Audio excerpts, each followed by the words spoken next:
ഇപ്പോഴത്തെ കലോത്സവം കലഹത്തിന്റെ ഉത്സവമാണല്ലോ. അതാണ് നമ്മൾ കണ്ടുവരുന്നത്. ഇവിടെ മത്സരങ്ങൾ യഥാർത്ഥത്തിൽ രക്ഷകർത്താക്കളും അധ്യാപകരും തമ്മിലാണ് ഇപ്പൊ കൂടുതൽ നടക്കുന്നത്. പക്ഷെ ഒരു രക്ഷകർത്താക്കളും അല്ലെങ്കിൽ അധ്യാപകരോ ആ കലോത്സവത്തിൽ പങ്കെടുക്കുന്ന കുട്ടികളുടെ എല്ലാ പ്രോഗ്രാമുകളും ഒന്നും കാണുന്നില്ല. കാണാതെ തന്നെ ഓരോ അധ്യാപകരും അവരവരുടെ കുട്ടികൾക്ക് പറഞ്ഞു കൊടുത്തിരിക്കുകയാണ്, ഈ ലോകത്തിലെ ഏറ്റവും വലിയ കലാകാരൻ അല്ലെങ്കിൽ കലാകാരി ഞാനാണ് അത് എന്ന് പറഞ്ഞു കൊടുത്താണ് ഓരോ കുഞ്ഞുങ്ങളെ അങ്ങോട്ട് വേദിയിലേക്ക് കൊണ്ടുവരുന്നത്. അതുകൊണ്ട് മറ്റു ഉള്ളവരുടെ ആ ഒരു കലയെക്കുറിച്ചുള്ള ബോധങ്ങളോ ഒന്നുമില്ലാതെ യാതൊരു ഒരു കാര്യവും അറിയാതെ ചില കലോത്സവ വേദികളിൽ വെറുതെ അങ്ങ് പ്രശ്നം ഉണ്ടാക്കുന്നവരുമുണ്ട്.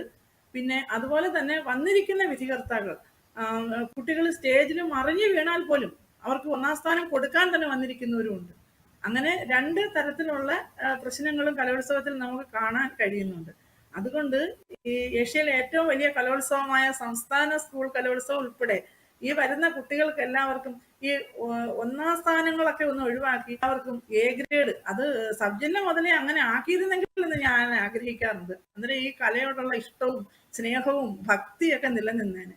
ഇത് ഈ ഒന്നാം സ്ഥാനത്തിലേക്ക് പോകുമ്പോഴാണ് ഈ കലോത്സവങ്ങൾ ഇത്രയും വിഷയങ്ങളിലേക്ക് ആകുന്നതെന്ന് നമ്മളിപ്പം ഏത് ജില്ലയിലായാലും നമ്മളെല്ലാം പിന്നെ നമ്മുടെ മൊബൈൽ എടുത്തു കഴിഞ്ഞാൽ കാണാൻ കഴിയുന്നതൊക്കെ അവിടെ അടി കൂടുന്നു, ഇവിടെ അടി കൂടുന്നു, മറ്റിടത്ത് അടി കൂടുന്നു എന്നുള്ളൊരു ഭയങ്കര വിദ്വേഷമായ ഒരവസ്ഥയാണ്. കലയെന്ന് പറയുമ്പോൾ നമ്മൾ കലാകാർക്കും നമ്മുടെ നാട്ടിലെ എല്ലാ മനുഷ്യർക്കും സന്തോഷം തരുന്ന ഒന്നാണ് കല. ഏതൊരു കലയും നമുക്ക് സന്തോഷം തരുന്ന ഒന്നാണ് അത് കാണുക, ആസ്വദിക്കുക എന്നുള്ളതാണ് ഏറ്റവും പ്രധാനം.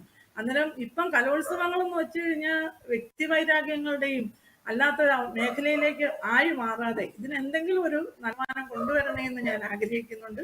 അത് മാത്രമല്ല, പാരമ്പര്യമായ ശാസ്ത്രീയ നൃത്തങ്ങൾക്ക് അതിന് നിപുണരായിട്ടുള്ള വിധികർത്താക്കളെ ഇരുത്തുകയും അതുപോലെ തന്നെ ഇപ്പൊ നാടോടി നൃത്തം എന്ന് അതിന് തന്നെ നാടോടി നൃത്തം, നമുക്ക് നാടോടി കഥകൾ കേട്ടിട്ടുണ്ട്, നാടോടി പാട്ടുകൾ കേട്ടിട്ടുണ്ട്, അതെല്ലാം മാറി ഇപ്പൊ എന്തൊക്കെയാ പാട്ടുകളൊക്കെയാ വരുന്നതെന്ന് പോലും നമുക്ക് മനസ്സിലാകുന്നില്ല.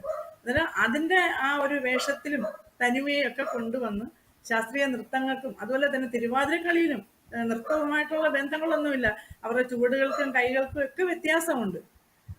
ഇപ്പം തിരുവാതിരക്കളി തന്നെ ഗണപതി സ്തുതി, സരസ്വതി സ്തുതി, പദം, കുമ്മി, കുറത്തി, വഞ്ചി, മംഗള ഇതെല്ലാം കൂടെ ചേർന്ന് ആ ഒരു പഴയ രീതിയിൽ ദശപുഷ്പമൊക്കെ ചൂടി സെറ്റ് കരയുള്ള എന്താണ് ആ കരയൊക്കെ ഉള്ള സെറ്റ് മുണ്ടും ഒക്കെ എടുത്ത് നല്ല പഴയ അമ്മമാരുടെ കണക്ക് തലമുടിയൊക്കെ കെട്ടി എന്താണ് അമ്മക്കെട്ടൊക്കെ കെട്ടി ആ മുല്ലപ്പൂ ഒക്കെ കുറച്ച് വെച്ച് ലൈറ്റായിട്ടുള്ള മേക്കപ്പ് ഒക്കെ ചെയ്തു വരുന്ന ഒരു തിരുവാതിര കളി ഉണ്ടായിരുന്നു.